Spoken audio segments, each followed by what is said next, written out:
Piroska! Farkasként! Ahol adja mindenki! Farkasként! Piroska! A hasonló, mit haragszol? Farkasként! És mikor jön?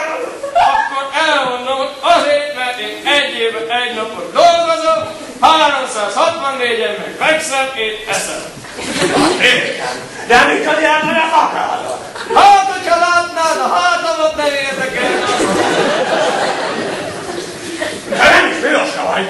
Ajha, hát honnan jöttél? Piroska kosára jár, nem tud donnyad. Nagyon ügyes. Na mit kér Farkas?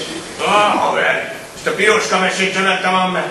De hogy még most megpróbáld velem egyetni, hogy te vagy az aranyhal.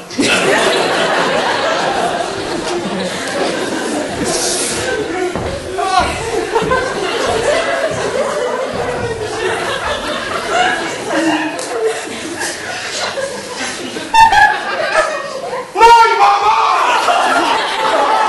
Menj! Visszafordítanak nagymama! Piroska!